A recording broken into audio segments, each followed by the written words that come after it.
रोहतक में पंडित श्रीराम शर्मा की प्रतिमा का अनावरण, मुख्यमंत्री नायब सिंह सैनी ने किया उद्घाटन। शिक्षा और सामाजिक सुधार के क्षेत्र में श्रीराम शर्मा के योगदान को किया याद।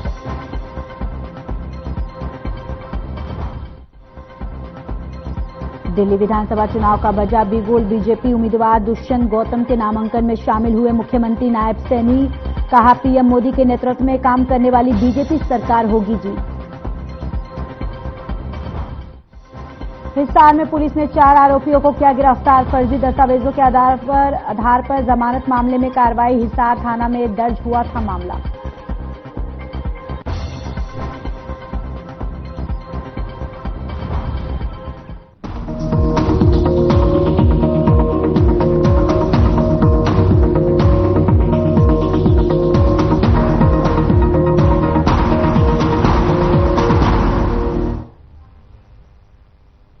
नमस्कार, बहुत स्वागत है आप सभी का हमारे इस खास बुलेटिन में। मैं हूं आपके साथ ज्योति यादव। चलिए बुलेटिन की शुरुआत करते हैं। मुख्यमंत्री नायब सैनी ने रोहतक में पंडित श्रीराम शर्मा की प्रतिमा का अनावरण किया और इस कार्यक्रम में बड़ी संख्या में स्थानीय और गणमान्य लोग उपस्थित रहे।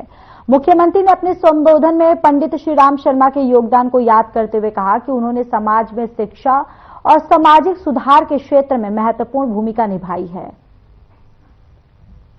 तो पंडित श्रीराम शर्मा की प्रतिमा का अनावरण हुआ है। मुख्यमंत्री नायब सिंह सैनी ने उद्घाटन किया और साथ ही साथ सीएम सैनी ने कार्यक्रम को संबोधित भी किया।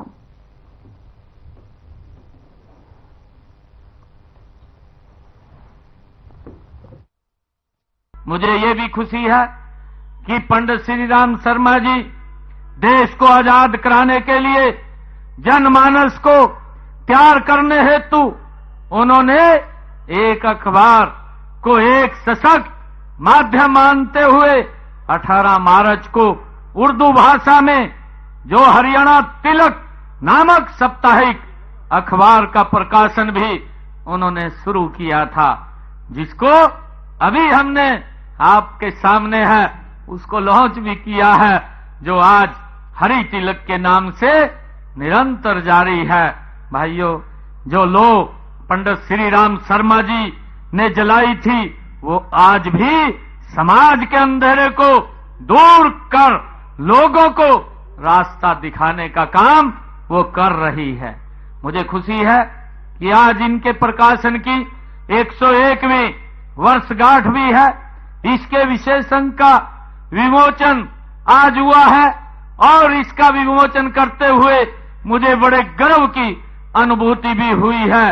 मैं इसके संपादक प्रदीप भारद्वाज जी को भी बहुत बहुत बधाई और शुभकामनाएं देता हूं, जो इस मिसाल को निरंतर आगे बढ़ाने का वो काम कर रहे हैं, इस यात्रा को आगे ले जाने का काम कर रहे हैं। मित्रों, मुझे ये भी खुशी है कि पंडित श्रीराम शर्मा जी का राजनीतिक जीवन बड़ा लंबा और समृद्ध रहा है। वह 1937 से 1962 संयुक्त पंजाब की विधानसभा के सदस्य भी रहे हैं। 1952-1959 तक पंजाब विधानसभा में वो विपक्ष के नेता भी रहे हैं। वे 1960 से 61 में पंजाब विजिलेंस कमेटी के चेयरमैन भी रहे हैं।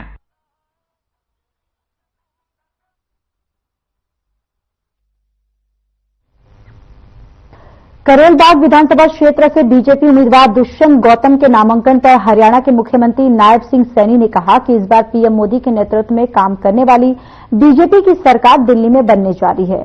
लोगों ने झूठ का शासन देख लिया है, ईमानदारी के नाम पर वोट लिए, काम से के नाम पर वोट लिए हैं, लेकिन ना तो अरविंद केजरीवाल की ईमानदारी दिखाई दी है और ना ही जिन कामों के वादे किए थे वो सबके सामने आए हैं।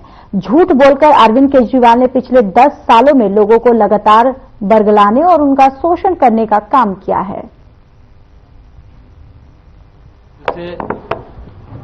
दुष्यंत गौतम जी आज नॉमिनेशन फाइल कर रहे हैं और सबसे पहले गुरु रविदास जी महाराज के चरणों में मैं शीश नवाने के लिए यहां पर आया हूं और दिल्ली में अब की बार भारतीय जनता पार्टी की सरकार आदरणीय मोदी जी के नेतृत्व में जो काम किए हैं वो बनने जा रही है। लोगों ने झूठ का शासन देख लिया है। यहां के जो मुख्यमंत्री अरविंद केजरीवाल, जिन्होंने यहां के लोगों को सजाबाग दिखाए थे और सजाबाग दिखा करके वोट लेते रहे, ईमानदारी के नाम के ऊपर वोट लिया, काम के नाम के ऊपर वोट लिया, परंतु ना तो ईमानदारी केजरीवाल की सबके सामने है और जो कामों के वायदे किए थे वो कामों के वायदे भी जनता के सामने है। मुख्यमंत्री नायब सिंह सैनी ने मंगलवार को चंडीगढ़ में नारायणगढ़ शुगर मिल की समीक्षा बैठक की अध्यक्षता की है। मुख्यमंत्री ने कहा कि कैथल सहकारी चीनी में और पायलट प्रोजेक्ट के तौर पर जैव ईंधन ब्रिकेटिंग प्लांट की स्थापना का कार्य शुरू किया जा चुका है, जिसमें बेगास की ब्रिकेट बनाकर हरियाणा के थर्मल पावर प्लांटों और अन्य उपभोक्ताओं को विक्रय किया जाएगा और इससे चीनी मिल की वित्तीय स्थिति में भी काफी सुधार आएगा। उन्होंने अधिकारियों को निर्देश दिए थे कि इसी तर्ज पर प्रदेश की अन्य सहकारी चीनी मिलों में भी ईंधन और ब्रिकेटिंग प्लांटर की स्थापना की जाए और इससे चीनी मिलों की वित्तीय स्थिति में भी सुधार आ सकेगा। उन्होंने निर्देश दिए कि सहकारी चीनी मिलों को घाटे से उभारने के लिए हर संभव प्रयास किए जाए। मुख्यमंत्री ने राज्य में सरकार द्वारा सहकारी चीनी मिलों और किसानों के हित में उठाए जा रहे कदमों और सहकारी चीनी मिलों की कार्यकुशलता में लगातार सुधार पर खुशी जाहिर की है। मुख्यमंत्री को बैठक में जानकारी दी गई कि वर्तमान पिराई सत्र 2024 से 2025 में 13 जनवरी तक शुगर फेड से संबंधित सभी सहकारी चीनी मिलों ने कुल 113.56 लाख क्विंटल की पिराई करते हुए औसत चीनी रिकवरी की है और आपको बताते चले कि 9.18 लाख तक यहां पर रिकवरी जो है वो की गई है।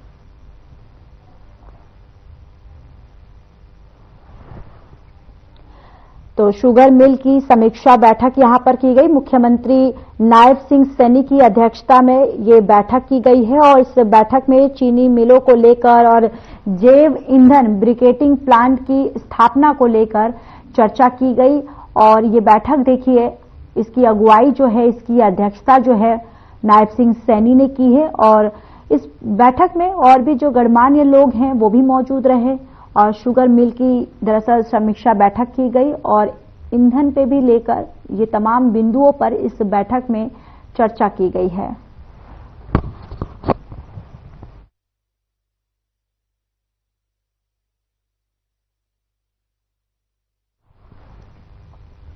मुख्यमंत्री नायब सिंह सैनी की अध्यक्षता में मंगलवार को चंडीगढ़ में हाउसिंग फॉर ऑल विभाग की समीक्षा बैठक आयोजित की गई है। योजना के तहत 100 वर्ग गज के प्लॉट शहरों की तर्ज पर सभी बुनियादी सुविधाओं से सुसज्जित और विकसित कॉलोनियों में दिए जाएंगे।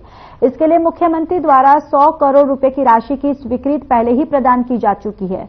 बैठक की अध्यक्षता करते हुए मुख्यमंत्री ने अधिकारियों को निर्देश दिए कि पात्र परिवारों को फ्लैट या प्लॉट आवंटन की जाए और जाने वाली जो राशि है उसको बैंकों के माध्यम से फाइनेंस करवाए जाने की सुविधा भी हो, ताकि एक मुफ्त भुगतान की व्यवस्था ना हो कि स्थिति में कोई भी पात्र परिवार योजना के लाभ से वंचित ना रह जाए।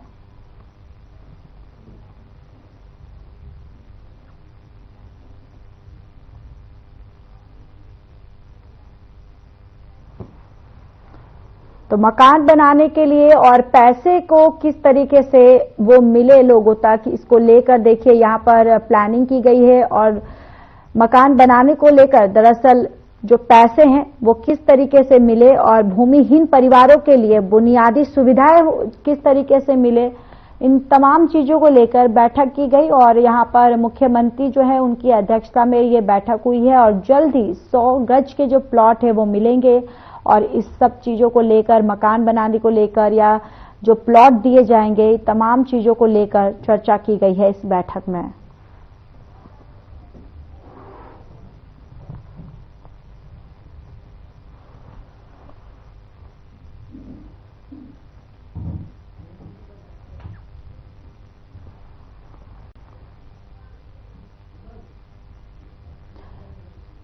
चंडीगढ़ हरियाणा के पीडब्ल्यूडी मंत्री रणवीर गंगवा ने हाल ही में एक बयान दिया है। उन्होंने कहा है कि महाकुंभ का मेला पूरे देश के लिए एक आस्था का केंद्र है।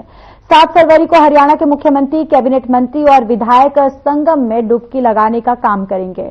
हरियाणा में बीजेपी की सरकार तीसरी बार बनेगी और शुरू से ही एक्शन मोड में काम कर रही है। पहले दिन ही हमने अधिकारियों को निर्देश देकर काम में तेजी लाने के लिए कह दिया था। अधिकारियों की जिम्मेदारी है कि वे क्वालिटी कम करें और वरना उनके खिलाफ कोताही मिलने पर कार्रवाई की जाएगी और कई मामलों में हमने कार्रवाई भी की है। पीडब्ल्यूडी विभाग हरियाणा में अच्छी गुणवत्ता वाला कार्य कर रहा है। जरूरत के हिसाब से सड़कों का निर्माण और रिपेयर आदि का काम भी जो है वो भी किया जा रहा है।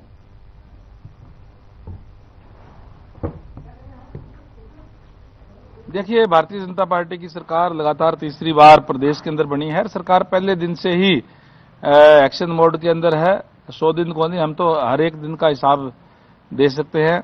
और पहले दिन से ही हमने अपने अधिकारियों को बुला करके ये कह दिया था कि हमें क्वालिटी का काम चाहिए, क्वालिटी के साथ कोई समझौता हम नहीं करेंगे।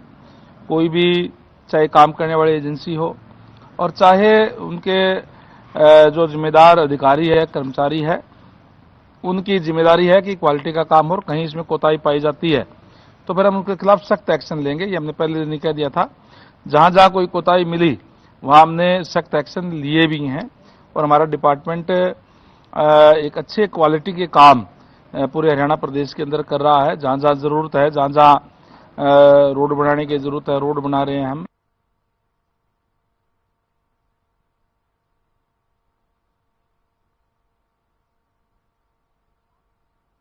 राव का बड़ा बयान सामने आया है। केंद्रीय मंत्री राव इंद्रजीत सिंह के दिल के करीब है और रेवाड़ी के भालकी मजारा में बनने वाला निर्माणाधीन एम्स व अपने पिता केंद्रीय राज्य मंत्री और इंद्रजीत सिंह से बात करके जल्द ही वहां ओपीडी शुरू करवाएंगी ताकि लोगों को बेहतर स्वास्थ्य का लाभ मिल सके।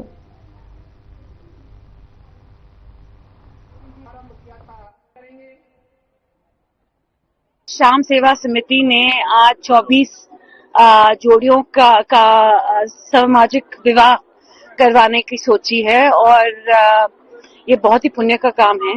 ये 22 साल से करते आए हैं सामूहिक विवाह और आज 503 जोड़ियां हो जाती हैं जो 22 सालों में उन्होंने जिनकी शादी करवाई है।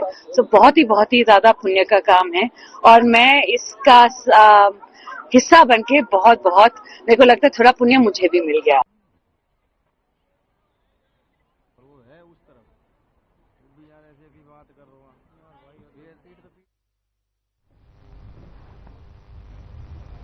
खबर सिरसा से है, जहां अतिरिक्त उपायुक्त लक्षित सरीन ने स्थानीय लघु सचिवालय के सभागार में जिला स्तरीय गणतंत्र दिवस समारोह की तैयारियों को लेकर विभागों के वरिष्ठ अधिकारियों के साथ बैठक की है और कार्यक्रम के सफल आयोजन के लिए आवश्यक दिशा निर्देश दिए हैं। अतिरिक्त उपायुक्त ने कहा कि 26 जनवरी को स्थानीय शहीद भगत सिंह स्टेडियम में जिला स्तर पर गणतंत्र दिवस समारोह का भव्य आयोजित किया जाएगा।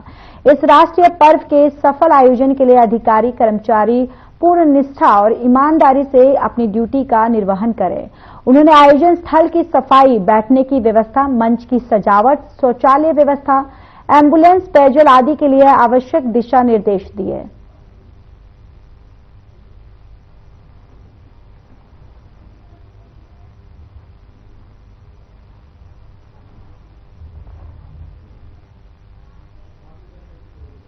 रोहतक से सांसद दीपेंद्र हुड्डा ने विधानसभा चुनाव में कांग्रेस की हार को लेकर कहा कि बीजेपी नकारात्मक राजनीति के दम पर सत्ता में आई है, जबकि कांग्रेस आज भी हिसाब मांग रही है। कांग्रेस को अभी तक हिसाब नहीं मिला है।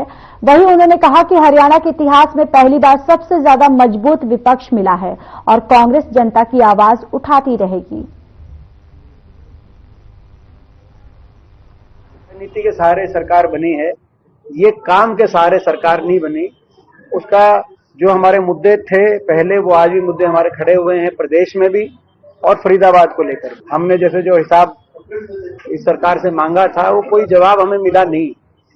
सही है कि मात्र आधा % वोट के अंतर से इनकी सरकार बनी। 58 लाख वोट भाजपा को मिले, लेकिन लगभग 58 लाख वोट कांग्रेस को भी मिले प्रदेश में और 22,000 वोट का फेर था। अगर 22,000 वोट कांग्रेस को ज्यादा मिलते तो आज जितने भाजपा का आंकड़ा था वो कांग्रेस का होता और कांग्रेस की सरकार होती। तो 22,000 यानी 11,000 प्रदेश के अगर मतदाता अगर अपने, तो ये बहुत नजदीकी मुकाबला था।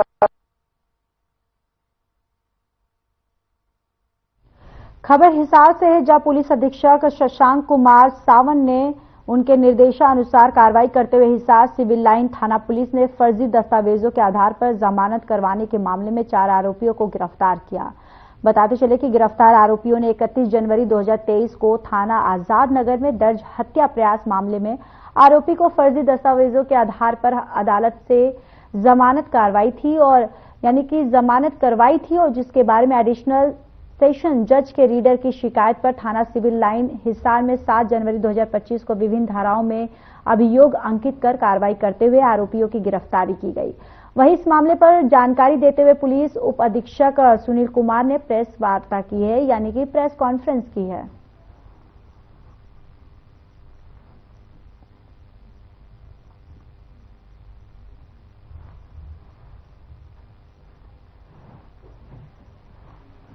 रीडर एडिशनल सेशन जज ललित कुमार की शिकायत पर मुकदमा नंबर 9 सिविल लाइन थाने के अंदर 4 आरोपियों को गिरफ्तार किया है, जिन्होंने फर्जी तरीके से जमानत के कागजात तैयार करवाकर जमानत ली थी।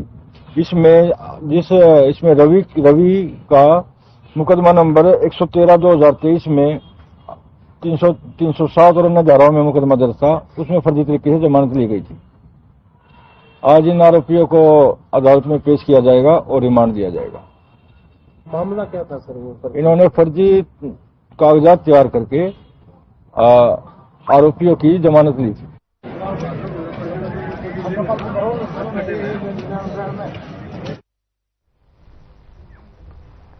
पुलिस अधीक्षक श्री शशांक कुमार सावन के निर्देशानुसार मोटरसाइकिल चोरी के मामलों में कार्रवाई करते हुए हिसार पुलिस की स्पेशल स्टाफ पुलिस टीम ने मोटरसाइकिल चोरी के गिरोह को गिरफ्तार करने में सफलता हासिल की है। पुलिस ने 4 आरोपियों को गिरफ्तार कर लिया है और हिसार में अलग अलग जगह से चोरी की हुई 13 मोटरसाइकिल भी चोरों के पास से बरामद की है। दिशा निर्देशानुसार स्पेशल स्टाफ टीम ने 4 आरोपियों को मोटरसाइकिल चोरों को गिरफ्तार किया है और उनसे 13 मोटरसाइकिलें बरामद की हैं, जिनको इन्होंने गश्त के दौरान यहाँ पर एयरपोर्ट के नजदीक पकड़ा था और इनका एक अन्य साथी अभी जेल में बंद भी है। ये पहले भी इनमें से 2 आदमी चोरी के अंदर पहले भी जेल में जा चुके हैं और अभी अन्य वारदातों के बारे में तो स्पेशल स्टाफ गहराई से जांच करेगा, उसके बाद बता पाएगा।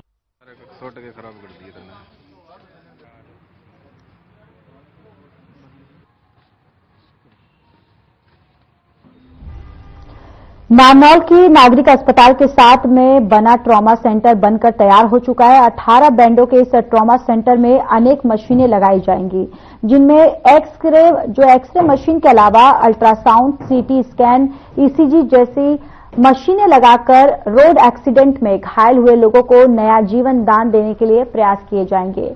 इसके शुरू हो जाने से महेंद्रगढ़ जिले के अलावा साथ लगते राजस्थान के लोगों को भी काफी लाभ मिलेगा।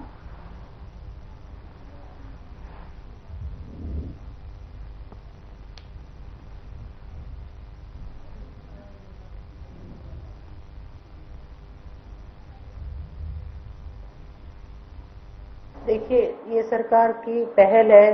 दक्षिण हरियाणा में ट्रॉमा सेंटर बनाया है और बिल्डिंग बनकर तैयार है और B&R की तरफ से अभी हैंडओवर लेना बाकी है। कुछ चीजें हैं जो अभी बाकी हैं। क्या चीजें बाकी रह रही है? इसकी B&R की तरफ से फायर NOC, कुछ DG सेट और ये सब चीजें अभी बाकी हैं, तो जल्दी पूरी कर ली जाएंगी और सरकार की इंस्ट्रक्शंस आने पर इसका उद्घाटन शुरू कर दिया जाएगा। और नारनौल का ट्रॉमा सेंटर अस्पताल का बनकर तैयार हो गया है। यहाँ आए रोज दुर्घटनाएं होती हैं, इसका आज तक उद्घाटन नहीं हुआ है। अगर उद्घाटन हो जाए तो लोगों को आम फायदा हो जाएगा। नेशनल हाईवे भी है? हाँ, नेशनल हाईवे है। यहाँ रोज एक्सीडेंट होते रहते हैं। अगर ये उद्घाटन हो जाता है तो इसको आम जनता को बेनिफिट मिल जाएगा। रेफरेंस से निरुक्तक करते हैं यहाँ, तो वो मरीज कहीं भी ले जाओ अपनी। और यहाँ पर ट्रामा सेंटर को बने हुए काफी टाइम हो गया है और यहाँ जो है नारनौल के आजू बाजू में बहुत सारे शहर और गांव लगते हैं, 4 हाईवे लगते हैं और रोजाना कोई ना कोई हाईवे के ऊपर ऐसा एक्सीडेंट हो जाता है जिसके अंदर जान को खतरा होता है, जिससे लोग उसको लेकर के या तो दिल्ली भागते हैं या फिर जयपुर जाना पड़ता है। और इसको बने हुए काफी दिन हो गए, इसको जितना भी जल्दी से जल्दी मैं हरियाणा सरकार से निवेदन करता हूं कि वो इसको जल्दी से जल्दी चालू करवाए, जिससे कि ये पब्लिक को फायदा हो, कहीं दूर ना जाना पड़े। और मैं तो सरकार का यही अभिनंदन करता हूं कि वो जल्दी से जल्दी शुरू कराए, जिससे कि ये चालू जाए। बिल्डिंग काफी दिनों से बनी हुई है।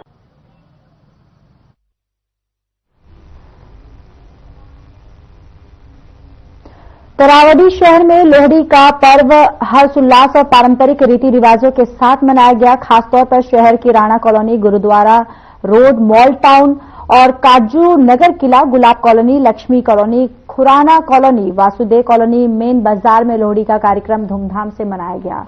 रात 9 बजे विधि विधान से पूजा अर्चना कर लोहड़ी के पवित्र अग्नि को प्रज्वलित किया गया। इस दौरान तिल, गुड़, मूंगफली और रेवड़ी का प्रसाद अर्पित कर समृद्धि और खुशहाली की कामना की गई। और तरवाड़ी शहर के राणा कॉलोनी में पूजा अर्चना के बाद उत्सव का रंग और गहरा हो गया। सारे लोग ढोल की थाप पर, भांगड़ा और गिद्दा की धुनों पर झूमते हुए नजर आए। युवाओं और बुजुर्गों ने मिलकर नृत्य किया, जिससे पूरे कार्यक्रम में उत्साह का माहौल बन गया।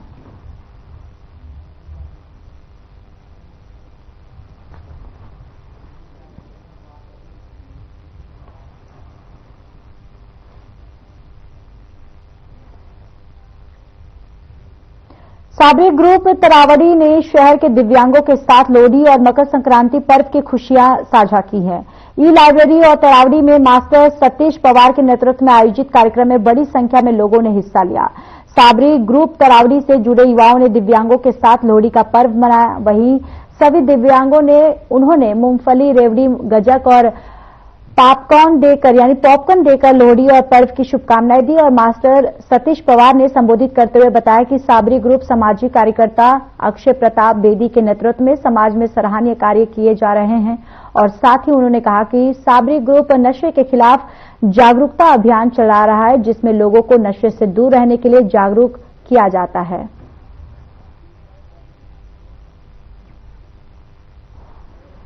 आज हमारे यहाँ पर ई लाइब्रेरी के अंदर जो साबरी ग्रुप है, जो उन्होंने यहाँ पर लोहड़ी पर्व दिव्यांग बच्चों के साथ मनाया, और इनका भी मैं तहे दिल से धन्यवाद करता हूँ। और दोबारा से मैं सभी अपने शहरवासियों को और जो साबरी ग्रुप है, इनका सभी का मैं हार्दिक धन्यवाद करता हूँ कि इन्होंने इतनी ये काम सोचा कि दिव्यांग व्यक्तियों के साथ हम लोहड़ी पर्व मनाएं। बहुत बहुत धन्यवाद। और आज जो जितने भी हमारे शहर के दिव्यांग लोग हैं, वो सब एकत्रित हुए थे और जो हमारी संस्था है, उन्होंने इन सभी लोगों के साथ आज लोहड़ी का पर्व मनाया है। उन सब लोगों से मिलकर बहुत खुशी हुई और आगे भी जैसे होगा, इन लोगों के साथ जितने भी त्योहार होंगे वो हर मनाया जाएगा एक परिवार के रूप में। तो इन सभी का मैं यहाँ पहुंचने पर धन्यवाद करता हूँ और शहर व देश व प्रदेशवासियों को लोहड़ी की हार्दिक शुभकामनाएं।